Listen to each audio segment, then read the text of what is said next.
Good morning, brothers and sisters. This is part 2 for the names of God, in which we will continue the rest of our list. Number 6, God the Almighty, El Shaddai. When the two words are put together, El Shaddai means the mighty one, to nourish and satisfy. God pours out his provision because he is all-powerful. The ancient rabbis referred to him as the all-sufficient one. The early church made sure this name was right out in front in the Apostles' Creed, quote, I believe in God the Father Almighty. When we admit our insufficiency, the Almighty is sufficient to meet all our needs. When we are empty, God is enough. Sometimes we're burdened because we think God is not going to come through for us. Other times we're bitter because things have not worked out like we want. On occasion, we're completely broken because everything has been taken from us. That's what happened to Job. Interestingly, of the 48 occurrences of El Shaddai in the Old Testament, 31 of them are found in the book of Job. Don't miss the significance of why the name El Shaddai is used more in the book of Job than any other book. As we have established, when we are most empty, God is most evident. Job 5, verse 17, Blessed is the man whom God corrects, so do not despise the discipline of the Almighty, El Shaddai.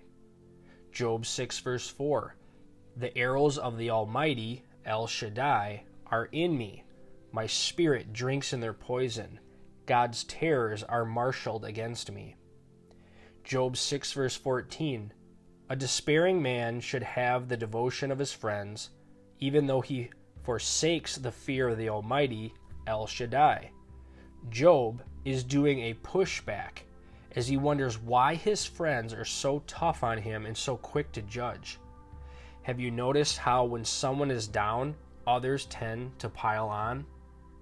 In Job 13, verse 3, Job tells his friends that he is going directly to El Shaddai with his concerns, and that he doesn't need them to needlessly needle him.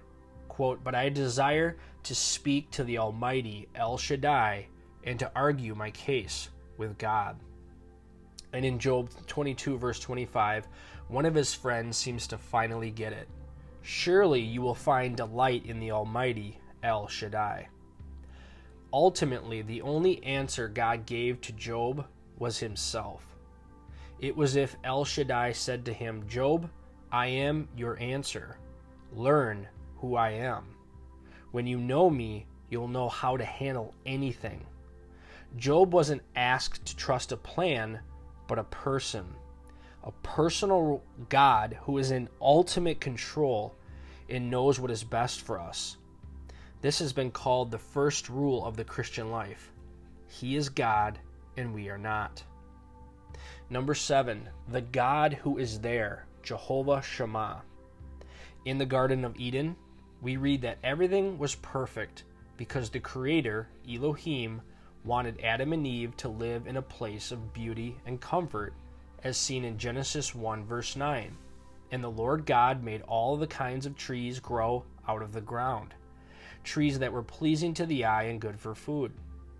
As beautiful as the creation was, the real joy was that God himself walked in the garden in the cool of the day. God's presence was to be their greatest pleasure. Now let's fast forward to the time of King David and look at Psalm 139, verses 7 through 10. Where can I go from your spirit? Where can I flee from your presence?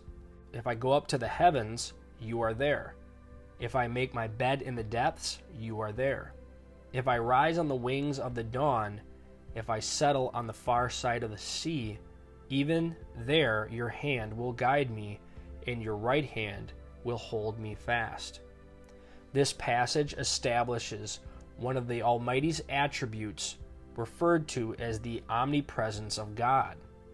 Simply stated, this means that God is always wherever he needs to be to do whatever needs to be done. He's everywhere present at the same time. He is there, he is here, He is everywhere. Jehovah Shammah is preparing a place for us. When Jesus announced to his disciples that he was leaving them, he told them that he was getting a place ready for them, and then said in John 14, verse 3, I will come back and take you to be with me, that you also may be where I am. There's a time coming when we will be in his presence, and as John 17, verse 24 says, we will behold his glory. Number 8, God the healer, Jehovah Rapha. The word Rapha is used some 60 times in the Old Testament. It means to restore, to heal, or to cure physically, emotionally, and spiritually. In 1 Kings 18, verse 30, we get a picture of what Rapha means when we read that Elijah repaired Rapha, the altar of Jehovah. In 2 Kings 2:21, God heals Rapha, the water, when Elisha throws salt in the spring. The word has the idea of restoring something to its original state. Sometimes we are in need of healing in areas like David was in Psalm 6, 2-3. Emotional. Be merciful to me, Lord, for I am faint. Physical. O Lord, heal me, for my bones are in agony. And spiritual. My soul is in anguish. How long, O Lord? At other times, one of these areas seems to take precedence as the bitterness that comes from brokenness breaks through. God reveals himself as Jehovah Rapha when we are in need. Number 9 is the God of power, Jehovah Sabaoth. Jehovah Sabaoth, which is at its root, refers to a captain or general who commands a mighty army. It's used over 270 times in the Bible. The King James translates this name as the Lord of Hosts, while the NIV uses Lord Almighty. We've already described the name Jehovah as the self-existent one who is personal, present, powerful, and the ultimate promise keeper. The word Sabaoth, or Sabbath, can refer to one of 4 large groups, or a large quantity of hosts, a huge congregation, an immense army, the celestial bodies like the stars, or the innumerable angelic beings. The Lord Almighty has all the hosts of heaven ready to do his work. Psalm 24 verse 10 asks the question, who is he, this King of glory? The Lord Almighty, Jehovah Sabaoth, he is the King of glory. God is the king and commander over every army, both spiritual and earthly, and he mobilizes them to accomplish his purposes. Amos 4 verse 13 describes this name of God in a greater detail. Quote, he who forms the mountains, creates the wind, and reveals his thoughts to man, he who turns dawn to darkness, and treads the high places of the earth. The Lord God Almighty, Jehovah Sabaoth, is his name. When we truly understand this name for God, we will never view him the same again. He has unlimited power, unbridled might, and untarnished glory. He is impossible to describe and incredible to imagine. Charles Spurgeon once preached, the Lord of hosts is on our side as our august ally.